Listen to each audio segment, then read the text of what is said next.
Okay, let's tile this together. We have our cost of equity capital. Now we're going to add cost of debt capital, and we're going to come up with a combined number that we can use to discount back for the entire firm, and that it will be our discount rate, or our cost of weighted average cost of capital. So we're going to do the weighted average cost of capital. First thing we have to do, of course, is figure out what debt we're going to use, or what number for debt we're going to use. And so debt is the interest rate required on new debt issuance. For example, the yield to maturity on outstanding debt. So if you're going to introduce new bonds to the market, what would that rate be? Or if you have existing bonds in the market, what is the current price and yield to maturity of those bonds? What are they paying? What are they requiring you for interest? And that would be the yield to maturity, and that will give you the amount of debt. In addition to that, we have to adjust for the tax deductibility of interest expense. So if the current yield to maturity was 6% and we have a 33% tax rate, then essentially the taxes would be 33% or 2%. What would be left is the 4%. 4% would be the debt requirement that we would have to make up to our debt holders, which would be part of our weighted average cost of capital. So we would absolutely have to have projects that would return at least 4% after tax for the debt portion. Now we also have to worry about the equity portion, so we do a weighted average cost of capital. That formula looks like this. The required return for the weighted average cost of capital equals debt divided by equity plus debt. Well, that's simply the percentage of equity as opposed to the percentage of debt. So it's the percentage of equity times the required return on equity plus the percentage of debt, debt divided by equity plus debt, is the percentage of debt divided or multiplied by the required return on debt multiplied by the tax rate. So we can see that this is quite straightforward weighted average that we're looking for. And let's do a couple. Let's do at least one example, and so you can see how this works and get a number that is the return on the weighted average cost of capital, which we can discount our cash flows back for the company. So the first thing we do is estimate the cost of equity, then the cost of debt. Then second, we determine the weighted average cost of capital by weighing these two costs appropriately. So to do the cost of equity capital, we know that we're going to use the CAPM formula. CAPM is very simple plug and play kind of thing.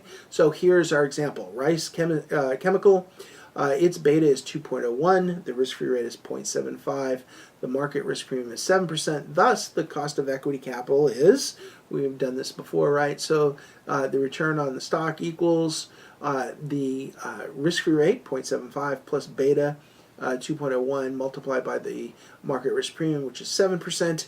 So if you do all that math, you get 14.82%.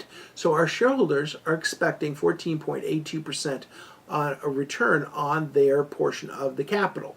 The bondholders might be asking for more or less, depending on how much our interest rates are. So we have the return for the stocks.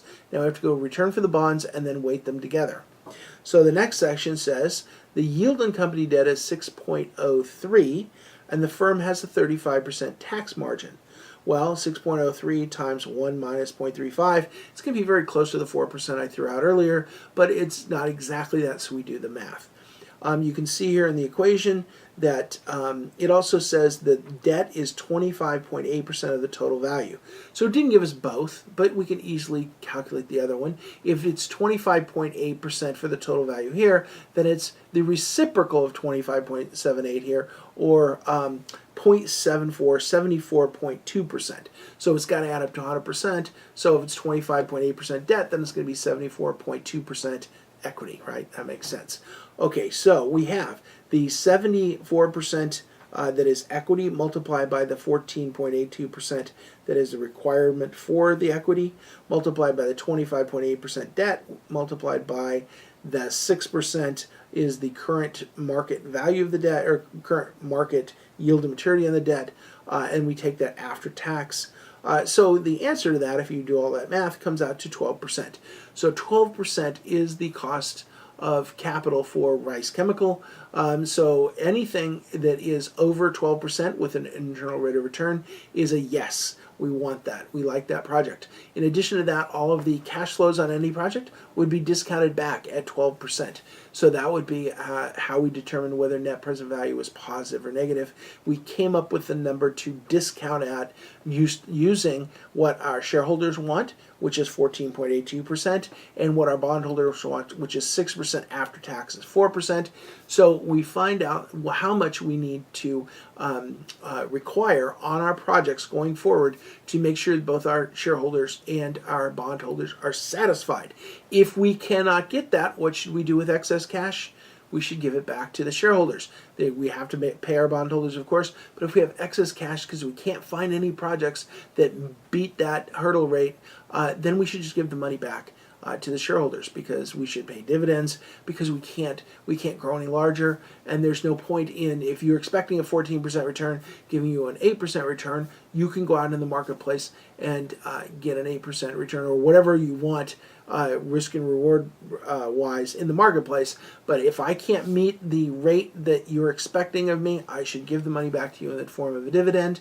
And so you can see how the weighted average cost of capital has a great deal of influence on the projects you select as a company. If you have a high weighted average cost of capital, you need to be taking large risks. If you have a very low weighted average cost of capital, you can take very low risks. And so you can see that the impact of, say, things like the risk-free rate. The risk-free rate moving up tells you whether projects will be positive or negative, and that has a great deal of influence on the economy. So you can see why the Federal Reserve raising interest rates slows things down. So the impact of this isn't just necessarily coming out with specific numbers here, but you can see in general the way that the weighted average cost of capital has a great deal of influence over how companies expand or contract. So the higher the interest rates, the higher the hurdle rate, the less projects they'll do. The lower the interest rates, the lower the hurdle rate, the more projects they'll do.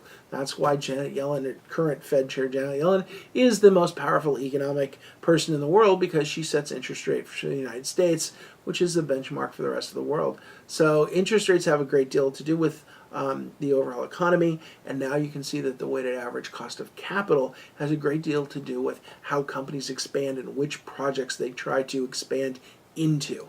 So that should wrap up a very lengthy chapter here in our course, and this is you're starting the downhill slide now. So if you've thought, oh, this is getting harder and harder, this is the downhill slide. You now are on the back side of the course and sliding into home. So hopefully you've enjoyed it so far. All of the hard stuff is behind you. The rest of the stuff, once you've gotten this down, is a piece of cake.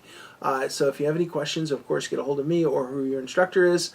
And so thank you for a great week. I hope you enjoyed it. We'll see you next week.